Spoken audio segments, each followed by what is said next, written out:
अस्सलाम वालेकुम नाज़रीन, मैं हूँ रामीन सैयद और आप देख रहे हैं प्रोग्राम ज़ेरे बहस। नाज़रीन, सबसे पहले तो आज जो बाजोड़ में JUI के वर्कर्स कन्वेंशन में धमाका हुआ है, अफसोसनाक वाक़े पर सबसे पहले तो हम इजहार मज़म्मत करते हैं, इजहार हमदर्दी करते हैं उन तमाम लवाहिकीन से जिन्होंने अपने प्यारों को खोया है। आज 40 के करीब अफराद के अब तक जाँ बहक होने की इत्तलात सामने आई हैं और मौलाना लायक साहब तकरीर कर रहे थे जिस वक्त कन्वेंशन में ये धमाका हुआ। और इस हवाले से अफसोसनाक खबर ये भी सामने आई कि JUI के तहसील खार के अमीर मौलाना ज़ियाउल्लाह भी धमाके में शहीद हो चुके हैं।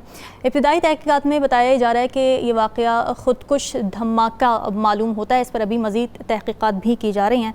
तो ज़ेरे बहस की पूरी टीम इस मज़मूम वाक़े की भरपूर मज़म्मत करती है और हम उम्मीद करते हैं कि हमारी सिक्योरिटी फोर्सेस इन दुश्मनों से जो दहशतगर्दी में मुलव्वस हैं उनसे आहिनी हाथों से निपटे। नाज़रीन, आज अहम उमूर भी कुछ नज़र आए होते हुए, खुसूसन कौमी असम्बली में आज हुकूमत की जानिब से पुरतशद्दुद इंतहा पसंदी की रोकथाम का बिल पेश किया गया था, जो मेंबरान की शदीद मुखालिफत के बाद चेयरमैन सेनेट सादिक संजरानी ने ड्रॉप कर दिया।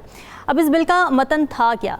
इसमें यह वाज़ेह किया गया था कि पुरतशद्दुद इंतहा पसंदी से मुराद नज़रियाती अकायद, मजहबी और सियासी मामलात में ताकत का इस्तेमाल और तशद्दुद है। इसके अलावा इसमें फ़िरका वारियत की खातिर धमकाना या उकसाना, फिर फ़िरका वारियत की ऐसी हिमायत करना जिसकी कानून में ममानियत हो, पुरतशद्दुद इंतहा पसंदी में शामिल किसी फ़र्द या तंजीम की माली मुआवनत करना या तशद्दुद और दुश्मनी के लिए उकसाना भी शामिल है। अब इस बिल की सेनेटर्स की जानिब से भरपूर मुखालिफत की गई है। सवाल ये कि इस पर एतराज़ात क्या उठाए गए हैं। सेनेटर अब्दुल गफूर हैदरी ने कहा कि इस बिल से बुनियादी इंसानी हुकूक मुतासर होंगे। सेनेटर कामरान मुर्तज़ा ने कहा कि ऐसी कानून साजी ना की जाए जो आईन और कानून के खिलाफ हो। सेनेटर ताहिर बिजंजो ने कहा कि ये बिल जमहूरियत पर खुला हमला है, जबकि सेनेटर मुश्ताक अहमद ने कहा कि ये बिल PTI नहीं तमाम सियासी जमातों के ख़िलाफ़ है। ये बिल जमहूरियत के ताबूत में आखिरी कील साबित होगा। तो अपने तजियाकारों के सामने यही सवाल रखेंगे कि क्या ये एक पर्सन या पार्टी स्पेसिफिक बिल था और निशाना सिर्फ मखसूस सियासी जमात थी या नहीं। हमारे साथ मौजूद है सीनियर तजियाकार ज़फ़र हिलाली साहब, राव खालिद साहब, MD ताहिर साहब और सलमान आबिद साहब हमारे साथ स्टूडियोज़ में मौजूद हैं। आप सभी का बहुत शुक्रिया। हिलाली साहब, सबसे पहले तो आप बताएं कि जो बिल पेश किया गया, ऑल्दो ये ड्रॉप कर दिया गया, मगर इसके जो निकात थे आपको क्या लग रहा था ये पार्टी स्पेसिफिक थे?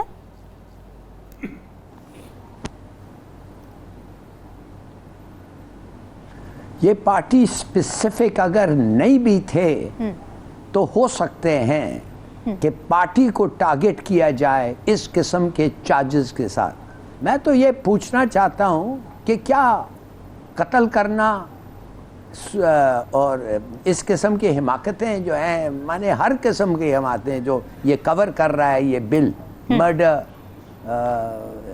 शूटिंग, एवरीथिंग, माने क्या बात क्या है? ये तो क्राइम है ना, ये तो नॉर्मल क्राइम है। कोई भी ऐसी चीज़ करे, प्लान करें, इम्प्लीमेंट करें, सोचे भी, मेरे ख्याल में ये एक क्राइम है। और वो क्राइम जो है वो एविडेंस को आप पेश करना पड़ता है लोगों के सामने और जज के सामने। जोरी तो इधर है ही नहीं, जज के सामने, और वो जज डिसाइड करेगा। तो ये ऑलरेडी एक क्राइम है। मगर अब ये कह रहे हैं कि एक इदारा, क्या मतलब है आपका इदारा? मिसाल के तौर पे सुना ये है कि जो ये पार्टी ने इस बिल को प्रमोट किया है वो पार्टी, उस पार्टी के अंदर एक होता था टिप्पू जो दहशतगर्द डिक्लेयर किया गया था, जो एक हवाई जहाज को हाईजैक किया। तो क्या वो पार्टी बैन हो गई? यही पार्टी जो ये बिल को प्रमोट कर रही है, जो इंट्रोड्यूस कर रही है, वो वही पार्टी है जो टिप्पू दी हाईजैकर उनका एक मेंबर होता था। तो क्या उस पार्टी को बैन कर देना चाहिए? भाई एविडेंस लाएं कि party leadership at all levels ये प्लान था, ये था, वो था। ऐसा तो नहीं हो सकता है ना, इसलिए कि एक पार्टी का नुमाइंदा था लिहाजा खुदकुश, लिहाजा पार्टी को बैन कर दें। No, not at all. ये बिल्कुल सही किया इन्होंने कि ये बिल को एक्सेप्ट नहीं किया। और मैं संजरानी साहब को सुन रहा था, उन्होंने कहा कि मैं नहीं आने दूंगा ऐसे बिल को। I think is the right step. अब ये देखना है कि आपके पास अगर सबूत हैं तो यू कैन प्रोसिक्यूट, कोई प्रॉब्लम ही नहीं है। और अगर एक बहुत बड़ा प्लान है तो और लोगों को प्रोसिक्यूट करें, इतने को करो कि वो वाकई वो पार्टी के जो लीडर्स हैं वो शरीक हैं ऐसे इस किस्म के क्राइम में। तो मेरे ख्याल में ये बड़ा अच्छा फैसला हुआ है। और ये बिल को इंट्रोड्यूस करना मतलब ये है कि आज का गवर्नमेंट कल के आज का गवर्नमेंट आज के ऑपोजिशन को डिक्लेयर कर देगा, और कल का गवर्नमेंट में जो है अगर वो भी कोई ऐसे लोगों को सोचे या ख्याल है ऐसे लोग हैं उनको भी कह देगा कि बैन करो इस पार्टी को। तो आई एम ग्लैड कि ये हुआ है। ठीक है सलमान साहब, आपको क्या लगता है कि ये जो चीज़ें इसके अंदर बताई गई हैं कि ये नहीं होना चाहिए, क्या हमारा लॉ ऑलरेडी कवर नहीं करता इन तमाम तर चीज़ों को? क्यों ज़रूरत पड़ी इस बिल को लाने की? देखिए, पहली बात तो बड़ी बुनियादी सी है, जब भी आप पर्सन स्पेसिफिक या पार्टी स्पेसिफिक बिल लेके आएंगे तो उसकी पॉलिटिकल इम्प्लीकेशंस क्रिएट होंगी और उससे फिर आपके पॉलिटिकल मोटिव्स जो है ना वो रिफ्लेक्ट होंगे और लगेगा कि आप किसी को टारगेट करने के लिए कोई कानून को लेके आ रहे हैं। अब आप देखिए ना कि आज 11 मुहर्रम है जी, इतवार का दिन है, ऐसी क्या उजलत आ गई हुकूमत को कि उन्होंने आज का दिन का इंतखाब किया, छुट्टी के दिन का इंतखाब किया, स्पेशल इजलास बुलाया और फिर सबसे बड़ी बात यह है कि हुकूमती अरकान जो हैं उनको भी इत्मीनान में नहीं लिया गया। ना ये कैबिनेट में डिस्कस हुआ, ना ये पार्लिमानी पार्टी के अंदर डिस्कस हुआ, ना ये स्टैंडिंग कमेटी में गया। इरफान सदीकी साहब जो मुस्लिम लीग नून के सेनेटर हैं, उन्होंने कहा कि देखिए स्टैंडिंग कमेटी में जाए बगैर कैसे आपने इस बिल के ऊपर हमसे पहले पार्टी ने कहीं इसके ऊपर मुशावरत की हो, किसी जगह पर बैठ के गुफ्तगू की हो। तो इसका मतलब क्या है? इसका मतलब ये है कि आप किसी एक पार्टी को या किसी फर्द को स्पेसिफिक करना चाह रहे हैं। अच्छा, इसके पीछे बैकग्राउंड है, पहले से चल रही है खबर के जनाब पीटीआई के सरबराह को हमने डिस्क्वालीफाई करना है, उनकी पार्टी को हमने बैन करना है, उनकी पार्टी को इलेक्शन नहीं लड़ने देना। अब आपने जो सवाल उठाया कि जैसे और जफर हलाली साहब ने भी ठीक कहा कि भाई ये कवानीन तो पहले से मौजूद है ना। अगर आपको किसी जमात के बारे में, किसी पार्टी के बारे में शकूक व शुबात है और वो शकूक व शुबात आपके पास एविडेंस की शक्ल में है तो कानून तो मौजूद है, तो आप उस कानून का सहारा लें और जाएं उनके खिलाफ जो भी आपके पास एविडेंस है वो जाके लेके जाएं और उस पार्टी को बैन भी करवा दें। अच्छा, अब मसला ये है कि हमने, आपको याद है कि हमने वॉर ऑन टेररिज्म लड़ी है, वॉर ऑन टेररिज्म में नेशनल एक्शन प्लान भी आया था। हमने कालिदम तंजीमों को जो फिरका वारियत जो टेररिज्म के अंदर इन्वॉल्व थी उनके लिए भी ये लॉ उसको इम्पोज करने की कोशिश की, लॉ लागू करने की कोशिश की, उसमें हम काफ़ी हद तक कामयाब भी हुए। लेकिन लोगों ने जाके क्या किया, वो जिस जमात के ऊपर आपने पाबंदी लगाई उन्होंने जाके किसी और नए नाम के साथ पार्टी बना ली। तो मसले का हल ये नहीं है, मसले का हल ये है कि आप सियासी मामलात को सियासी अंदाज से हल करें और सियासत के साथ जब आप उसको अंदाज को डील करेंगे, उसमें कानून होगा, उसमें जमहूरी असूल होंगे तो आप चीज़ों को लेके आगे बढ़ेंगे। अदरवाइज़ ये लगेगा कि हम किसी को विक्टिमाइज़ करना चाह रहे हैं और ये जो हम जैसे हम जमहूरियत की छतरी इस्तेमाल करते हैं या हम आइन और कानून की हुक्मरानी के तसव्वुरात को या हम पार्लियामेंट की बालादस्ती को बुनियाद बनाकर अपनी मर्जी और मंशा के मुताबिक किसी के हक़ में और किसी की मुखालफत में जाते हैं। इस बिल के साथ भी यही कुछ हुआ। अच्छा, अब एक सवाल तो ये उठता है ना, ये कैसे, किसने फैसला किया कि इस बिल को यहाँ पेश करना है? पहली बात, और कब फैसला हुआ? अगर सियासी जमात हुक्मरान इत्तेहाद ने फैसला किया, हुक्मरान इत्तेहाद में मुस्लिम लीग नून ने, तो क्या उन्होंने इत्तेहादी जमातों को इत्तेमाद में लिया या ये फैसला कहीं और से आया? पीपल्स पार्टी तो नहीं थी ना ऑन बोर्ड। फिर मैं कह रहा हूँ फिर फैसला कहाँ से आया? एक बात, फिर ये भी बताइए कि जो भी संजरानी साहब के बारे में कहा जी उन्होंने इसको विड्रॉ कर लिया, संजरानी साहब ने किसके कहने पे इसको विड्रॉ किया? वो तो एहतजाज, देखिए एहतजाज तो देखिए ना, जब एहतजाज का पहले से अंदाजा नहीं था कि ये एहतजाज होगा, जब हम एक चीज को लेके जाएंगे और किसी को पता भी नहीं है कानो कान के खबर के लिए कैसे बिल आ गया, कौन इसको लेके आ रहा है, कौन इसका जामन बन रहा है। तो मुझे लगता है कि ये जो कुछ हुआ ये बहरहाल एक जिसे कहते हैं ना एक कोशिश करने की कोशिश की गई कि हम शायद इस तरह से कानून साजी कर लेंगे, और वो कानून साजी करने की जब कोशिश की तो बहुत से अरकान असम्बली जो हुक्मरान इत्तेहाद के अंदर भी हैं उन्होंने भी रेजिस्ट किया। और रेजिस्ट करने की एक वजह है, आज अगर आप एक जमात को टारगेट करके स्पेसिफिकली उसको निशाना बना भी दें तो कल जो अभी जफर हलाली साहब कह रहे हैं खतरा फिर उनके ऊपर भी तो है ना। कल आपके खिलाफ भी ये हथियार इस्तेमाल होगा, कल आपके खिलाफ भी ये कानून इस्तेमाल होगा, कल आपको भी जाके बैक स्टेप पे जाना पड़ेगा। तो इसलिए मुझे लगता है कि ये बात यहाँ खत्म हो जानी चाहिए। ये मसले का हल नहीं है इस तरह की कवानीन बनाकर आप किसी जमात को टारगेट करें। ठीक है, राव खालिद साहब आपका क्या ओपिनियन है इस बिल के कंटेंट के ऊपर और फिर जो प्रीटेक्स्ट बनाया गया है इसको ड्रॉप करने का, जिस तरह से कहा गया कि ये जमहूरियत के खिलाफ है, इंसानी हुकूक की खिलाफ वर्जियाँ होंगी, आप अग्री करते हैं इस बात से? देखिए, जो इसमें एक बुनियादी चीज़ है वो प्रिवेंशन ऑफ एक्सट्रीमिज़म, जो वायलेंट एक्सट्रीमिज़म का है। तो मेरा ख्याल है, जो मेरी इतलात है, अभी तक तो यूएनबी और बाकी भी वो इंतहा पसंदी की डिफ़ाइन उस तरह से नहीं हो सकी। उस पर बड़ा कंट्रोवर्सी है कि इंतहा पसंदी क्या है और किस तरह से मुख्तलिफ जगह पे तहरीकें चल रही हैं, कहीं पे वो वायलेंट हैं, कहीं पे वैसे हो रहा है, प्रोपेगेंडा के तहत भी हो रही हैं चीज़ें। तो क्या एक्सट्रीमिज़म डिफ़ाइन हो चुका है? अगर हो चुका है तो वायलेंट एक्सट्रीमिज़म जो है ये उसकी कौन सी शक्ल होगी? जब वायलेंट है तो उसमें फिर ज़ुबानों बयान भी वायलेंस में आएगा, या तो डंडा सोटा किसी ने उठाया है, कोई हथियार उठाए हैं, तो वो तो वायलेंस में आते हैं। सही। तो बुनियादी मसला ये है कि ये जो बिल है ये इसकी किस सूरत में आना, और जो चीज़ें इसमें हैं, मैं जैसे जैसे पढ़ता जा रहा हूँ बहुत हैरान होता जा रहा हूँ। एक तो ऑब्वियसली कवर है, ऑलरेडी सारे कवानीन में ये चीज़ें कवर है। फिर दूसरा, पाकिस्तान में जिस तरह कानून का इत्तलाक होता है उसमें किसी ऐसे खौफनाक किस्म के कानून बनाने की ज़रूरत ही नहीं है। आप तो 3 MPO के तहत लोगों को महीना 2 महीने 10 दफ़ा कोर्ट्स बेल देती हैं, हाई कोर्ट धमकी देती है, फिर आप जाके लोगों को रिहा करते हैं तो अगले दिन फिर DC साहब एक ऑर्डर जारी करके फिर उसको गिरफ्तार कर लेते हैं।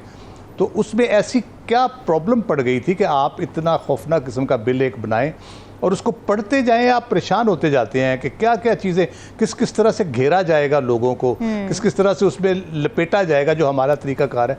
ये तो पुलिस काम कर लेती है। चोरी ज़रूरी लाई पे बहस चोरी का मुकदमा बना दिया। हमारे रियाज अहमद जो एक MP होते थे ज़ियाउल हक के दौर में, नवाज शरीफ को वोट नहीं दिया 80s में उन्होंने चीफ मिनिस्टर का, तो उन पर भेड़ चोरी का मुकदमा बना के उनको बंद कर दिया।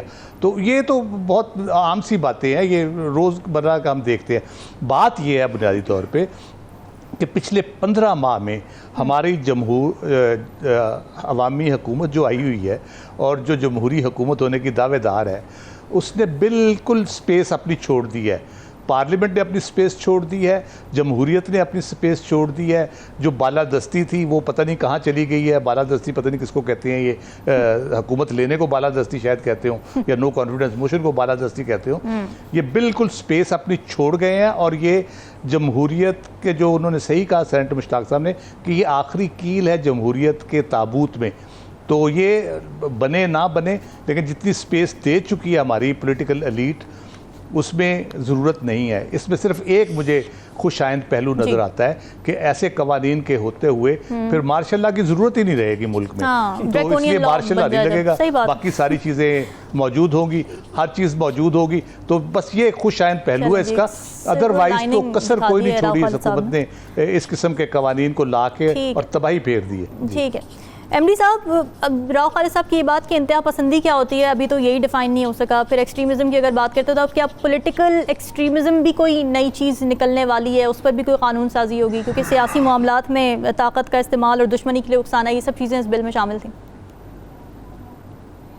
देखें जी, ये जो बिल आज सेनेट में पेश हुआ और जिस तरह हमारे सेनेटर्स ने उसके ऊपर मौक़िफ़ अख्तियार किया, जिसमें अरफान सदीकी साहब हुकूमती जमात के सेनेटर हैं, उसके अलावा मुश्ताक अली साहब, सेनेटर शीरी रहमान साहिबा ने और बाकी दीगर ने, इन्होंने कहा कि ये तो बुनियादी इंसानी हकूक़ की सरीहन खिलाफ वर्जी है।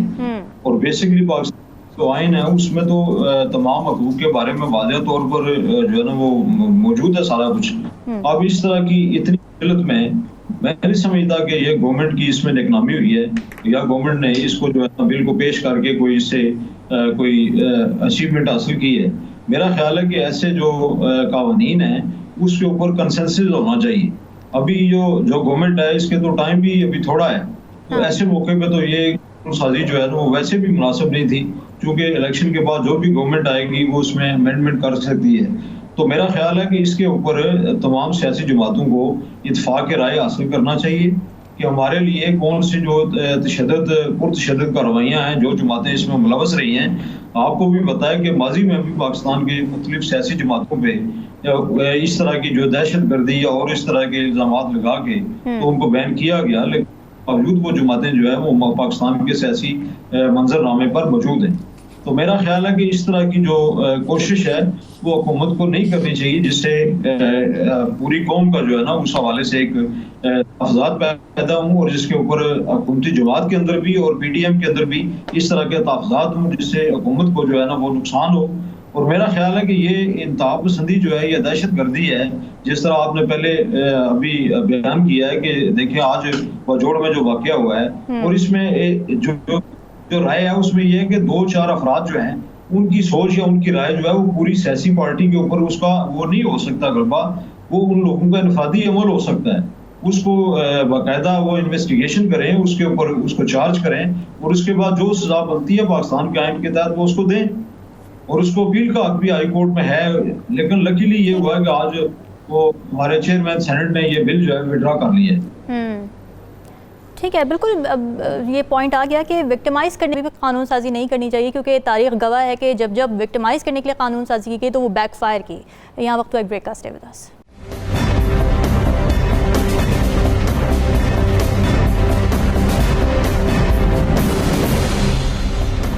वेलकम नाज़रीन। पीटीआई के दौरे हुकूमत में पीडीएम खूब तनकीद किया करती थी कि कौमी असम्बली को ऑर्डिनेंस फैक्ट्री बना दिया गया है, कंसेंसस नहीं किया जाता, ऑन बोर्ड नहीं लिया जाता, पार्लियामान के तक़द्दुस को पामाल किया जाता है। और इसमें कोई शक भी नहीं कि पीटीआई ने एक दिन में तेज़ तरीन कानून साजी का रिकॉर्ड कायम किया था। मगर तब तनकीद करने वाली पीडीएम खुद इक़्तिदार में आकर क्या कर रही है? पार्लिमानी तारीख की तेज़ तरीन कानून साजी में पीडीएम हुकूमत ने पीटीआई का रिकॉर्ड भी तोड़ दिया है। हुकूमत ने बग़ैर क्वारम के कम वक्त में कानून साजी के तमाम रिकॉर्ड तोड़ दिए। बिना क्वारम के सिर्फ 15 अरकान ने 1 घंटे में 29 बिल मंजूर कर लिए। तो क्या ऐसी जल्दी है इस हुकूमत को, और क्या पार्लियामान के तक़द्दुस की पामाली नहीं हो रही? जानते अपने तजियाकारों से। हिलाली साहब, क्या कहिएगा?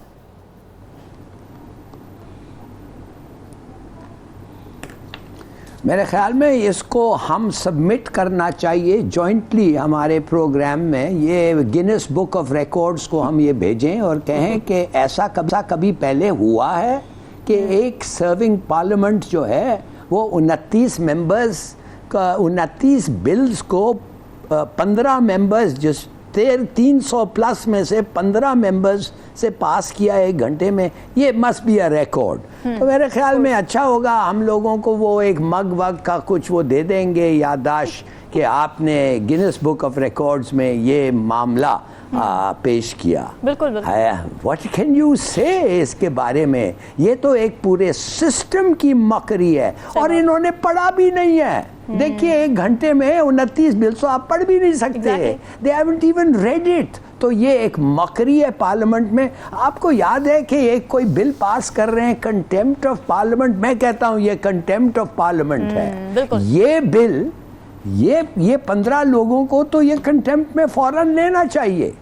ये छोड़िए कि ये डेमोक्रेसी के खिलाफ, it's a stab in the back of democracy, वो सब छोड़ दें। ये तो कंटेम्प्ट है पार्लियामेंट में, ये इनके अपने कानून के बारे में। और दूसरी बात है जो कानून इस 15 में आए हैं उनके बारे में मैं जिक्र कर नहीं सकता। मेरे ख्याल में इजाज़त नहीं है टेलीविज़न पे ऐसी बातें करें, उनको डिस्कस करें। तो मैं और कुछ नहीं कहूँगा, सिर्फ मैं ये कहूँगा कि फ्रैंकली ऐसा एक इट्स अ डिस्ट्रैक्ट, माने you are playing with democracy, या आपकी कंटेम्प्ट फॉर डेमोक्रेसी आप बता रहे हैं। ये है कंटेम्प्ट जमहूरियत का, फ्रैंकली। सलमान साहब, बिल्कुल पार्लियामानी निज़ाम पर आपको नहीं लगता कि ये एक बहुत बड़ी कदगन है, बहुत बड़ा दाग है? इस तरह कब पार्लियामेंट्स चलती हैं कि इतने सारे बिल आ जाएं बग़ैर कंसेंसस, बग़ैर बातचीत के धड़ाधड़ बस पास किए जा रहे हैं? देखिए, राव खालिद साहब ने एक बुनियादी बात की है कि पाकिस्तान की डेमोक्रेटिक फोर्सेस जो है बड़ी तेज़ी से डेमोक्रेटिक स्पेसेस जो हैं उसको श्रिंक कर रही हैं। उसकी वजह से न सिर्फ सियासत, जमहूरियत, सियासी जमातें, सिविल सोसाइटी, मीडिया, सब स्पेस श्रिंक होती जा रही है। अब आप मुझे बताइए, ये जो पार्लिमानी सियासत का तमाशा हमने पाकिस्तान में सजाया हुआ है, अगर सारे फैसले जो हैं पार्लियामेंट से बाहर होने हैं, बड़े फैसले पार्लियामेंट से बाहर होने हैं, और पार्लियामेंट की मौजूदगी में, सियासी हुकूमत की मौजूदगी में, सियासी निज़ाम की मौजूदगी में हम हर चीज़ इस्टेब्लिशमेंट के कंधे पे डाल दें और कहें कि जी इस्टेब्लिशमेंट ने इकॉनमी को भी दुरुस्त करना है, एग्रीकल्चर को भी दुरुस्त करना है, ये जो अपना जाली दवाइयाँ बेचते हैं इनको भी ठीक करना है, पैसे भी बाहर से लेके आने हैं, तो फिर ये सारा पार्लिमानी निज़ाम, जमहूरी निज़ाम की हमें अफादियत बता दीजिए, कोई हमें समझा दीजिए कि इसका क्या फ़ायदा है जो हमने अरबों रुपए की बुनियाद के ऊपर ये निज़ाम चलाया हुआ है। और दूसरी बात यह कि हमारे जो पार्लियामेंटेरियन है छोड़ दे जरा पीटीआई का, उनका तजर्बा कम होगा, लेकिन पीपल्स पार्टी और पीएमएल-एन, जेयूआई, ये तो बड़े वसी तजर्बा रखने वाली जमातें हैं ना। इनको कम से कम खुदा का खौफ करना चाहिए, दुनिया की पार्लिमानी सियासत का तजर्बा हासिल करना चाहिए कि दुनिया का पार्लिमानी निज़ाम, जमहूरी निज़ाम किस तरीके से ऑपरेट होता है। ये एक अजीब तमाशा, यानी उजलत में कानून पाजी नहीं हुई जो अभी अलाली साहब बताया, और आपने भी कहा, यानी उसमें अरकान ही नहीं है। गैर हाजिर अरकान के चंद लोगों के सामने बिठाकर जिस तेज रफ्तारी से 5वां घेर लगाकर आप कानून साजी कर रहे हैं, इससे कौन सी पार्लिमान की खिदमत हो रही है, उससे कौन से हमारे जमहूरी निज़ाम की खिदमत हो रही है, कौन से सियासी निज़ाम की खिदमत हो रही है। लगता यह है कि आपको किसी ने धक्का दिया हुआ है और आप उस धक्के के कॉन्टेक्स्ट में बैठ के सारे लॉ उजलत में बना रहे हैं, नाफिज करना चाहते हैं, लेके आना चाहते हैं, और पहले जो कवानीन बना लिए हैं उसका कोई इंप्लीमेंटेशन मैकेनिज्म आपके पास है, उसके कोई एसओपीज आपके पास है, उसकी बुनियाद पे आपने अपना गवर्नेंस का सिस्टम ठीक किया, इकोनॉमी का सिस्टम ठीक किया, पॉलिटिकल रिफॉर्म्स की, एफबीआर में रिफॉर्म्स की, पुलिस रिफॉर्म्स की, कुछ नहीं किया। तो ये एक मशीन बना दी है हमने नंबर गेम्स के अंदर के जी, इतनी सारी शानदार कानून साजी की है। और ये ठीक कहा है कि पार्लियामेंट के ऊपर ये कंटेम्प्ट ऑफ लगती है कि बाकायदा आप तौहीन पार्लियामेंट कर रहे हैं। वो जो अभी उन्होंने कहा ना कि हमने एक कानून बनाने लगे हैं कोई पार्लियामेंट की तौहीन ना करे, पहले ये जो अरकान मौजूद हैं, जो इस वक्त चीफ एग्जीक्यूटिव है, जो इस वक्त कायदे ईवान है, और जो अपोजिशन लीडर है, और जो पार्लिमानी पार्टियों के सरबराह हैं, पहले उनके ऊपर तो कंटेम्प्ट ऑफ कोर्ट लगाए ना कि ये किस किस्म के कवानीन, किस उजलत में, किस ड्रामेबाजी से, और क्यों हमें आप दुनिया के अंदर जमहूरी निज़ाम को तमाशा बनाकर पेश कर रहे हैं। और लोगों का इस जमहूरी निज़ाम से जो नाम नेहाद जमहूरी निज़ाम है, उससे लोगों का इत्मीनान उठ रहा है। लोगों को लगता है ये सारा खेल जो है एक ताकत के नशे के अंदर चल रहा है, और इसका अवाम के साथ, मुल्क के साथ, मुल्क की सलामती के साथ, कोई पार्लियामेंट सियासत के साथ और जमहूरियत के साथ कोई ताल्लुक नहीं है। हम तो हथियार के तौर पर इन सारी चीज़ों को इस्तेमाल कर रहे हैं। बिल्कुल ऐसे ही है। राव खालिद साहब, ये जो 29 बिल मंजूर किए गए, उनमें से 24 यूनिवर्सिटीज़ और तालीमी इदारों से रिलेटेड थे, जिस पर नूर आलम खान साहब ने ये कहा भी कि इतने आप यूनिवर्सिटी से रिलेटेड बिल पास कर रहे हैं, तो इससे पहले आप ये तो देख लें कि इस वक्त मयार तालीम है क्या, उस पर यूनिवर्सिटीज़ के भी कुछ स्टेक होल्डर्स, एजुकेशन से जो लोग ताल्लुक़ रखते हैं, उनको भी आपको ऑन बोर्ड लेना चाहिए था। तो ये क्या हुआ असेंबली में? जी बिल्कुल, ये सारी चीज़ें ज़ाहिर है मद्देनज़र रखनी चाहिए। बुनियादी तौर पे पार्लियामेंट का काम है कानून साजी, कोई हरज नहीं है उसमें, रोज़ के 50 बिल पास करें, रोज़ के 100 बिल पास करें, लेकिन कौन से बिल पास हो रहे हैं, क्वालिटी ऑफ लेजिस्लेशन क्या है, प्रोसेस क्या फॉलो हो रहा है, उसका प्रोसेस तो बिल्कुल फॉलो नहीं हो रहा जिस तरह से उसको किया जा रहा है। आज भी हमने देखा कमेटी को रेफर इन हुआ एक बिल और वो उसको पास करने की कोशिश की जा रही थी।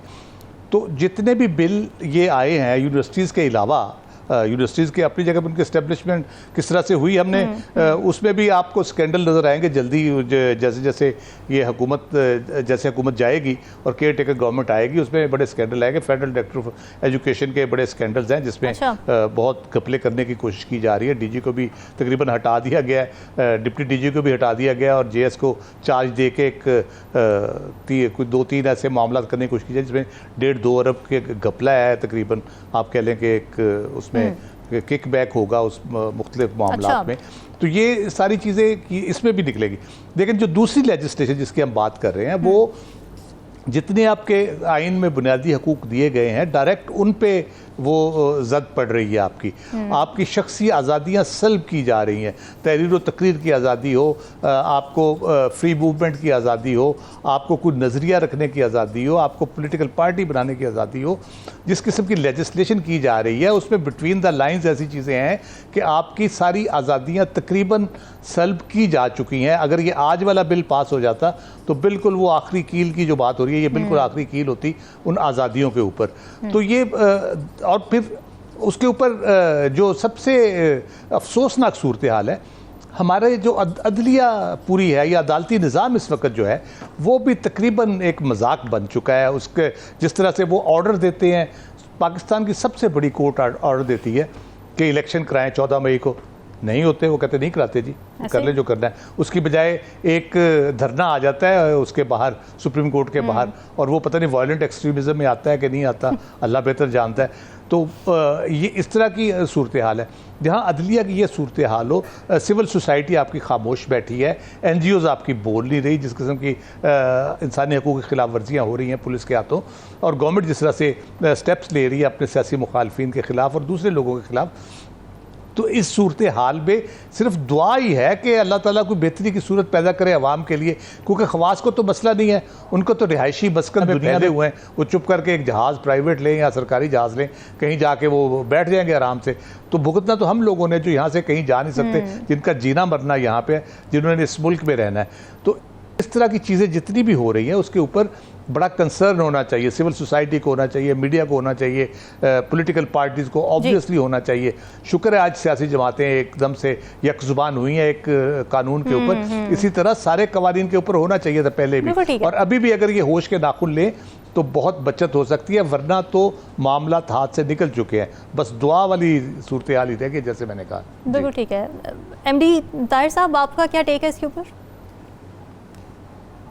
देखिए जी, इसमें यही बात जो राव खालिद साहब कर रहे हैं उसमें मैं ये ऐड करना चाहूँगा कि गवर्नमेंट जो है उसका काम है कानून साजी करना, पार्लियामेंट के जरिए कानून साजी होती है, लेकिन उसमें बेसिकली सारी चीज़ें जो है वो देखी जाती हैं। कोई भी चीज़ अगर कानून के लिए इब्तदाई तौर पर जब तैयार होती है, उसका मसौदा तैयार होता है, फिर वो एक कमेटी में जाता है, उसके बाद ज़ाहिर पार्लिमानी कमेटी में, उसके बाद काबीना में जाता है, और ये छान फटक के जब मामलात होते हैं, कानून साजी होती है, तो उसके ऊपर कोई उंगली नहीं उठती है। लेकिन अगर आप जल्दी में करेंगे और उस तरह से, चूँकि हमें भी इसका थोड़ा है एजुकेशन के हवाले से भी मैं बात करूँ कि कुछ भी चीज़ें जो है वो अगर हिडन रख के उसमें सारे पार्लियामेंटेरियंस की राय भी शामिल ना हो, कमेटीज़ की राय शामिल ना हो, और उसके बाद काबीना जो है उसकी राय शामिल ना हो, तो उसमें वो जो कानून साजी है उसकी कोई अहमियत नहीं होती है। वक्ती तौर पे तो ठीक है, वो बिल पास हो जाता है, लेकिन आने वाली जो भी गवर्नमेंट होगी वो पार्लियामेंट के जरिए उसकी खामियां, उसकी जो कमजोरियां, कोताहियां हैं, उसको निकालने के लिए अरे उसको दोबारा से फिर वो कानून साजी की वो मशक जो है वो करनी पड़ेगी। तो मैं समझता हूँ कि इस तरह का काम नहीं करना चाहिए। बिलाशुबा इसमें कोई शक नहीं है, जैसे राव साहब ने फरमाया, हलाली साहब फरमा रहे हैं कि हमारा जो पार्लियामेंट है, पार्लियामेंट का मकसद ही कानून साजी है। तो कानून साजी वो जो बुनियादी हकूक से वो साधन हो, वो तो किसी सूरत में नहीं होनी चाहिए। उसके ऊपर तो चाहे हुकूमत की जमात हो, चाहे कोई अपोजिशन की जमात हो, कोई भी पार्लियामेंटेरियन है, उसके ऊपर तो अवाम के हक में उसको आवाज बुलंद करनी चाहिए, चाहे वो अपनी जमात के खिलाफ हो, चाहे वो हुकूमत के खिलाफ हो, किसी के खिलाफ भी हो। तो उसके बुनियादी इंसानी हकूक के खिलाफ तो कोई भी कानून साजी जो है वो तो मेरा ख्याल है कि मुश्किल हासिल ही होगी। उसके ऊपर मैं यही कहूँ, इस तरह गवर्नमेंट को नहीं करना चाहिए। बिल्कुल जी, और ड्यू प्रोसेस फॉलो करना चाहिए। जो पार्लिमानी निज़ाम जिस चीज़ का तकाजा करता है, जिन रूल्स को फॉलो करने की बात करता है, पहले वो रूल्स फॉलो करें और फिर कानून साजी करें। नाज़रीन, डिस्कशन का सिलसिला जारी है, वक्त एक ब्रेक का। स्टे विद अस।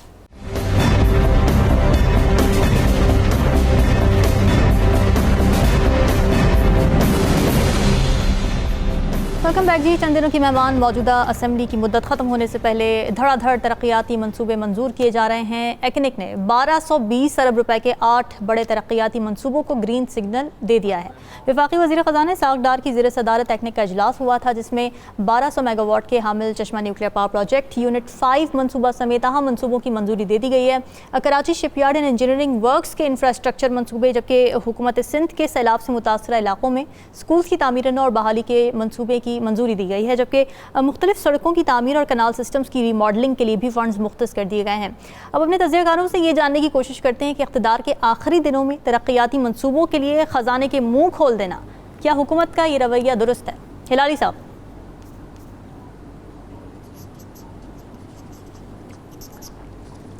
हाँ, ये आप बिल्कुल सही कह रहे हैं कि रवैया तो है ये, माने कि जो पैसे रह गए हैं सब खर्चो, नई गवर्नमेंट जो आएगी उसके पास कुछ नहीं होगा खर्चने के लिए, उनको इकट्ठा करना पड़ेगा, 3-6 महीने उनके ऐसे ही ज़ाया होंगे। बड़ी अच्छी बात है, ये हमारा फ़र्ज़ बनता है। इन्होंने भी हमारे साथ ये किया, हम भी इनके साथ ये करेंगे।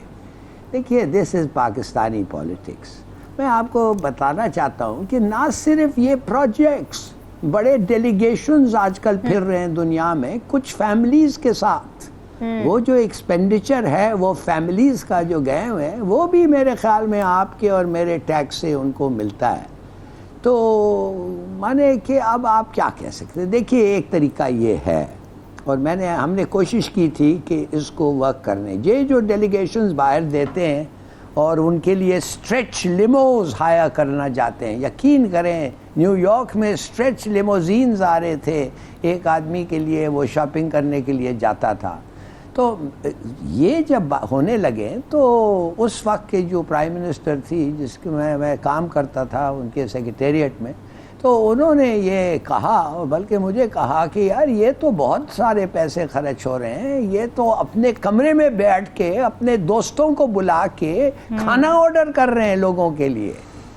तो मेरे ख्याल में आप ऐसे करें कि इन सब डेलीगेशंस को कहते हैं कि अगर कोई if you are in the hotel तो फिर 8 बजे खाना सर्व होगा, 8 से 9 तक फलाने कमरे में चले जाएं, उधर आपके लिए इंतज़ाम होगा, खाना खा लें। ये नहीं कि दफ्तर वो कमरे में बैठ के जो आपके मेहमान हैं उनसे खाना। तो ये होने लगा था। अब उसका नतीजा भी देखिए क्या हुआ कि उसी वक्त उन्होंने प्राइम मिनिस्टर ने एक secretary finance minister adviser finance V A. Jafri मरहूम थे, उनको उन्होंने बुला लिया खाने के वक्त। तो वो खाने का टाइम ख़त्म हो गया तो वो जब बाहर निकले तो ये जापान की बात है, तो उस वक्त वो खाना पे नहीं गए इसलिए कि वो खाने का टाइम हो गया, रूम सर्विस पर ऑर्डर नहीं था। तो मैं उनको देखा, काफ़ी बेचारे भूखे हुए लग रहे थे, वाइफ के साथ बैठे हुए थे। मैंने कहा सर आप क्या कर रहे हैं? तो कहने लगा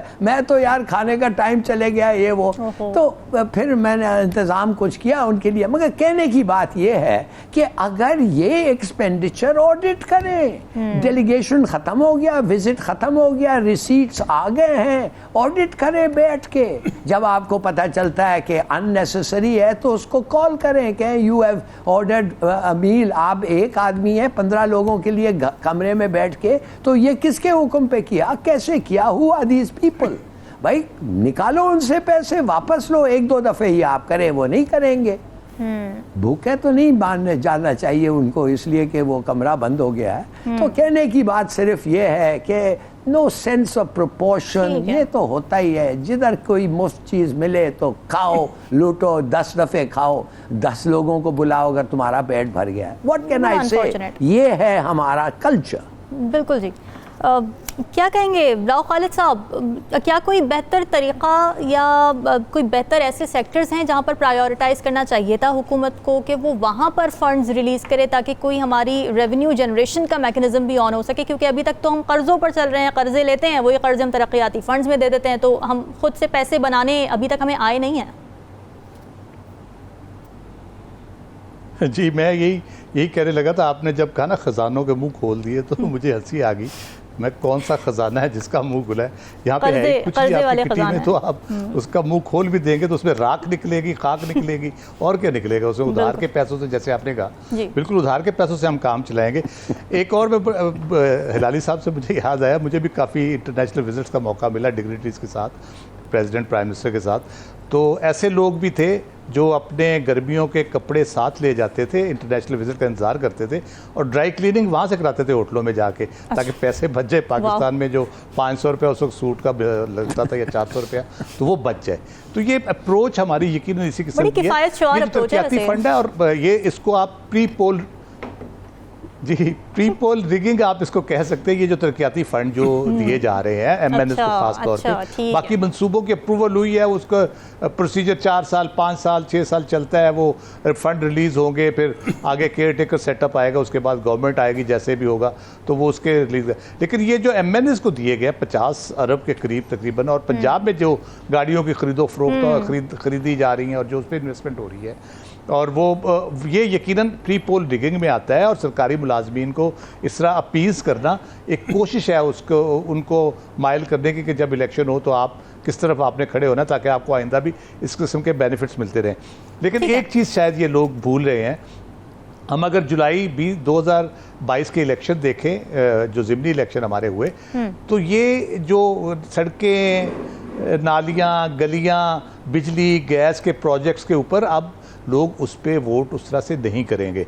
ये इनकी गलत फहमी है। अब बिल्कुल एक डिफरेंट किस्म की अप्रोच लोगों की है, एक नज़रियाती आप कह ले एक रेवोल्यूशन कह सकते हैं आप उसको, एक हद तक इनकलाब आया हुआ है, तो उस तरह से आप वोट नहीं ले सकते। ये बिल्कुल वोट नहीं ले सकते, ये तो रिश्वत है, बात अब इनको समझ लेनी चाहिए, लेकिन अनफॉर्चुनेटली सिस्टम इस तरह हमारा काम करता है। सलमान साहब, आपको लगता है कि ये वाकई प्री पोल रिगिंग है, पॉलिटिकल मोटिव्स हैं इसके पीछे, कोई आवाम की बेहतरी के लिए नहीं हो रहा जो भी हो रहा है? देखिए, बात ये है, अगर आप रोज़ाना की बुनियाद पे प्राइम मिनिस्टर की तकरीरें सुने तो ऐसे दर्दे दिल के साथ वो तकरीरें करते हैं। जी जी। बाज़ औक़ात आबदीदा भी हो जाते हैं, रोते भी हैं, गरीब का मातम भी करते हैं। आज भी उन्होंने भूख और रोटी की बड़ी बात की कि एक रोटी तक मुयस्सर नहीं है। अब उनसे पूछिए, जो राव साहब बता रहे हैं कि ये अरबों रुपए जो आप MPA MNA को जाते जाते सियासी रिश्वत के तौर पर दे रहे हैं, ये जो सियासी अफसरान को गाड़ियों के नाम पर रिश्वत दी जा रही है।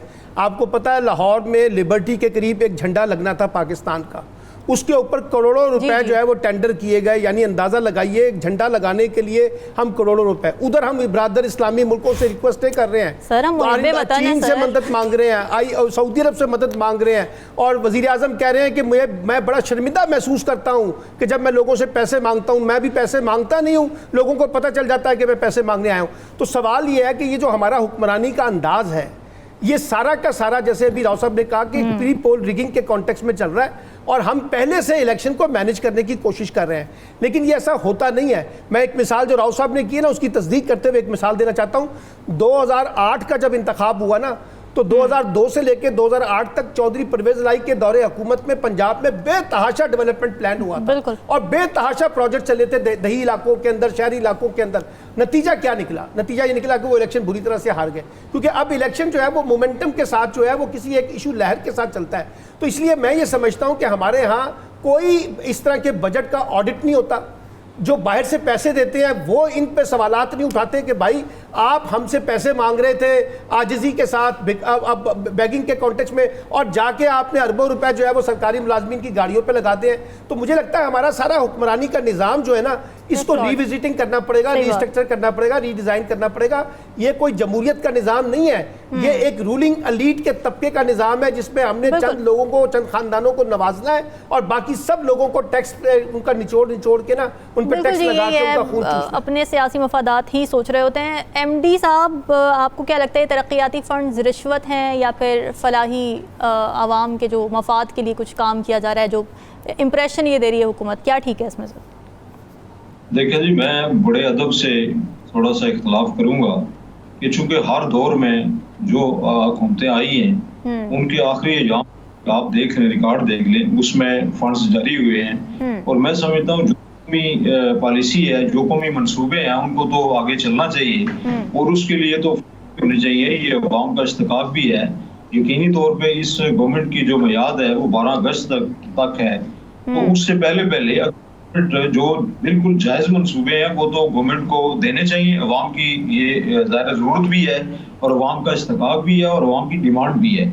लेकिन जहाँ तक राव खालिद साहब फरमा रहे थे कि इसमें जो हमारे अयाशियाँ हैं हमारे हुक्मरानों की, जिस तरह से गाड़ियों की खरीदारी है, बाकी चीज़ें हैं, उनको वाइंड अप करना चाहिए। और देखें, हम हर जगह जो है ना वो दूसरे ममालिक से, अभी IMF से, और इसके अलावा भी जो केयर टेकर गवर्नमेंट आनी है उसका पता नहीं क्या हाल होगा। लेकिन मेरे ख्याल में ये मेरी इस हवाले से यही राय है कि इसमें हमारी गवर्नमेंट को सोचना चाहिए, और एक बड़े कंसेंसस के साथ जो है ना वो इत्फाक राय से तमाम जो हल्का जाते हैं उनको मुनासिब जो है ना वो फंड्स देने चाहिए। तो तमाम MNAs का हक है, तमाम MPAs का हक है।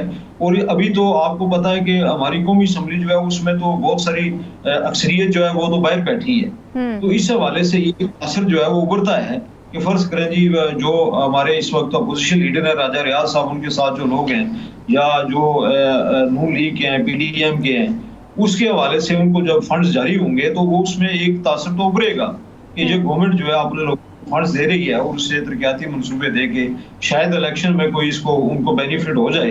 लेकिन बाद इलेक्शन, जब इलेक्शन होगा तो उसमें तो अवाम ने फैसला करना है। और हमने पाकिस्तान का ये भी रिकॉर्ड देखा है कि अवाम जिस तरह अभी ये इन्होंने फरमाया कि चौधरी परवेज लाई साहब इलेक्शन हार गए थे, तो अभी कोई पता नहीं है कि ये फंड्स जो है ये गले में पड़ते हैं या गवर्नमेंट के लिए वोट बनते हैं। लेकिन इसके हवाले से यही होना चाहिए कि हमारा रवैया जो है ना, वो कोई भी हुकूमत जो है वो हमेशा से गवर्नमेंट में रही नहीं, अपना पार्टी जो है हुकूमत में नहीं रहती है। उसके लिए अभी ये गवर्नमेंट जो है 1.5 साल हुआ है, और मेरे इस हवाले से राय यही है कि 1.5 साल के अंदर कम से कम इन्होंने जो काम किए हैं वो जाहिर है वो लोगों को नजर भी आते हैं, और उनकी कोशिश भी है। जाहिर है प्राइम मिनिस्टर जो है वो पंजाब के वजीर आला भी रहे हैं, तो उनकी कोशिश भी है कि लोगों को डिलीवर करें। ये बात ठीक है कि मैंने इसको मुनासिब फंड्स मिलने चाहिए, लेकिन प्रायोरिटीज़ भी सेट करनी चाहिए कि किस सेक्टर को ज़्यादा ज़रूरत है, और फिर ये भी कि वो फंड्स वाकई आवाम तक पहुँचे भी। नाज़रीन, यह वक्त तो एक ब्रेक का, स्टे विद अस।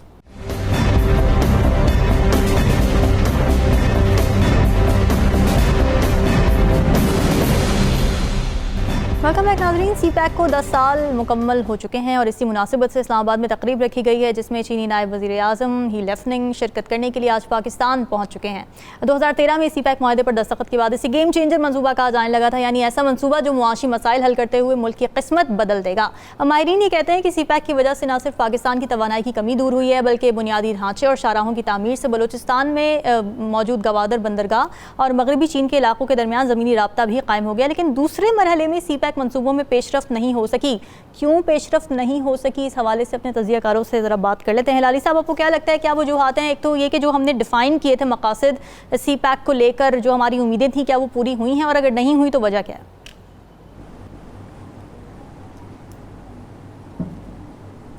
देखिए, चीन की तरफ से उन्होंने 100% अपना परफॉर्मेंस कर दिया है, और वाकई हमारे जो परफॉर्मेंस, हमारे जो अंडरटेकिंग्स थे, हमने उनको पूरा नहीं किया है। बिल्कुल सही कह रहे हैं। क्यों? कोरोना आ गया, चलिए वो एक जायज़ बहाना था। पॉलिटिकल इंस्टेबिलिटी आ गई, चलो किसी का कसूर ये होता है, इन political government, democratic government changes होते हैं, ये होता है वो होता है, इंस्टेबिलिटी आ गई। पर कहने की बात यह है कि आपने जब कुछ चीज़ लेते हैं, यू अंडरटेक अ रिस्पॉन्सिबिलिटी, तो कम से कम आपको यू शुड एलोकेट फंड्स, और वो फंड्स जब एलोकेट होते हैं यू कांट चेंज इट। ये एक आपका एक सॉवरेन कमिटमेंट है। How can you just change it या इग्नोर इट कि एक और मुल्क के साथ आपने कमिट किया है, तो इंडस्ट्रियल हब आपको बनाना था, वो आपने नहीं बनाया। ग्वादर पोर्ट में प्रोजेक्ट्स थे, वो आपने नहीं किया। और फ्रैंकली सिक्योरिटी के जो प्रोजेक्ट्स थे कि उनके वर्कर्स को आप प्रोटेक्ट करेंगे, दासू डैम में आपने देखा, वो भी आप नहीं कर पाए। और आपको पता भी है साथ साथ के एक US इंडिया कंस्पिरेसी है कि CPEC सक्सेस ना सक्सीड करना जाए। तो आप और चीन मिलके, पाकिस्तान को पता है ये कितना इंपॉर्टेंट है, और कोई प्रोजेक्ट नहीं है इससे ज्यादा इंपॉर्टेंट, तो क्यों मिलके रोक, सिक्योरिटी दो, इम्प्लीमेंट करो प्रोजेक्ट को, ऑडिट करो वो चीज़ों को। माफ करिए, एक और चीज होने वाला है जिसका आपने जिक्र नहीं किया, ये एक सॉवरेन फंड बना हुआ है। ये सॉवरेन फंड से गवर्नमेंट जो मर्जी है बेच देगी, और वो पैसे जो मर्जी है खरीद लेगी। कौन देखेगा इसको? किसकी जिम्मेदारी है? अवाम को कैसा पड़ेगा? क्या होगा? All these things have to be worked out. ठीक है, तमाम तज़कियारों से रिक्वेस्ट है कि एक मिनट है सबके पास, तो शॉर्ट कमेंट रखिएगा। सलमान आबिद साहब, आप क्या कहेंगे? बड़ा शॉर्ट सा मेरा कमेंट है। CPEC के कॉन्टेक्स्ट में जितनी भी इकोनॉमिक अपॉर्चुनिटीज आ रही हैं या आएंगी, इसका फायदा उस सूरत में होगा अगर आप अपने मुल्क के अंदर इकोनॉमिक रिफॉर्म्स करेंगे, एग्रेसिव किस्म की रिफॉर्म्स करेंगे, अपनी लीगल रिफॉर्म्स करेंगे, अपने टैक्स नेट को सही करेंगे, अपनी ट्रांसपेरेंसी अकाउंटेबिलिटी के सिस्टम को बनाएंगे। अगर हमने पाकिस्तान में रिफॉर्म्स नहीं करनी और सारी उम्मीदें हम लगा के बैठ जाएं कि CPEC के कॉन्टेक्स्ट में पाकिस्तान में कोई लॉटरी निकल रही है, ऐसा नहीं होगा। हमें अपने इंटरनल मैटर्स को ज्यादा बेहतर तरीके से इफेक्टिव गवर्नेंस में लेके जाना होगा। राव खालिद साहब, ये तासुर के PTI की हुकूमत में सुस्त रवि का शिकार हुआ ये मनसूबा, नून लीग जो कहती है, आप कितना अग्री करते हैं इस बात से? नहीं, मेरा ख्याल है खुद चाइनीज़ काउंसलर भी इस बात की तरदीद कर चुके हैं, 2-3 दफ़ा कर चुके हैं। बात यह है कि इसमें जो मैं पर्टिकुलर जिसका करना चाहता हूँ, ट्रांसफ़र ऑफ टेक्नोलॉजी के ऊपर PTI के दौर में बहुत काम हुआ, क्योंकि इंटरनेशनल पाबंदियों के जो बरामदात की पाबंदियाँ थी, उसके बाद चाइना ने अपनी इंडस्ट्रीज रीलोकेट की हैं, वियतनाम में की हैं। पाकिस्तान नेगोशिएट कर रहा था, 100 के करीब इंडस्ट्रीज पाकिस्तान में रीलोकेट होनी थी, लेकिन अल्लाह के फजल से हम कोई ना कोई मामला ऐसा खड़ा कर देते हैं, यहाँ पे पॉलिटिकल इंस्टेबिलिटी क्रिएट हुई, वो मामला नहीं हो सके। ML1 अब जाके उसकी एग्जीक्यूशन होने जा रही है, शायद हो जाए। वो एक बहुत बड़ा प्रोजेक्ट था आपका जो ट्रांसपोर्टेशन का मसला हल करता। तो इस किस्म की चीज़ें, बहुत पॉजिटिव चीज़ें डेवलप हुई थी। जो जहाँ तक कॉरिडोर की बात है, वो तो चाइना को भी बहुत ज़्यादा फ़ायदा मंद है हमारे अलावा, जो रोड्स बनी है या बाकी पोर्ट वगैरह का है। तो बाकी हमारा जो है वो उसमें एग्रीकल्चर और ट्रांसपोर्ट टेक्नोलॉजी में हमें बहुत ठीक है। राखाल साहब माजरत की माजरत, मुझे जरा एमडी साहब की तरफ जाना है, फिर क्लोजिंग करनी है। एमडी साहब आपका कमेंट। दरअसल बात यह कि ये जो सी पैक है ना, ये एक बहुत बड़ा मंसूबा है। मैं मुख्तसरन ही अब टाइम के मुताबिक बात करूंगा। तो चाइना के साथ जो है ना सफारती तल्लुकात थे, तो 75 साल में हमारे जो बाकी ममालिक से तल्लुकात हैं, उनके साथ किसी के साथ ऐसा मंसूबा नहीं हुआ। इसका पाकिस्तान को बहुत बड़ा फायदा होना था। जब चाइना के सदर पाकिस्तान आ रहे थे 2014 में, $39 अरब की भी सरमायाकारी, वो भी हमारी बैड लक है कि वो सियासी बुरान की वजह से ना हो सकी। अभी चाइना के नायब वज़ीर आज़म आए हैं, तो हमें तवक्को है कि इंशाल्लाह वो भी इसके हवाले से सी पैक को जो है ना वो स्ट्रेंथन करेंगे, और हमारे ये जो प्रोग्राम पाकिस्तान को फायदा होगा। यकीनी तौर पर चाइना को भी फायदा है, और चाइना के दीगर जो सात ममालिक हैं उनको भी फायदा है, इक्तसादी राहदारी है। तो इसके हवाले से मैं यही कहूँगा कि इसमें हमें जो है ना अपने मुल्क के अंदर माशी तौर पर भी और सियासी तौर पर भी इस्तेकाम की ज़रूरत है, ताकि हम आगे बढ़ सकें और इसके ऊपर भी काम कर सकें। चलिए नाज़रीन, डिस्कशन आपने सुनी, हमें दीजिए इजाज़त। अल्लाह हाफ़िज़।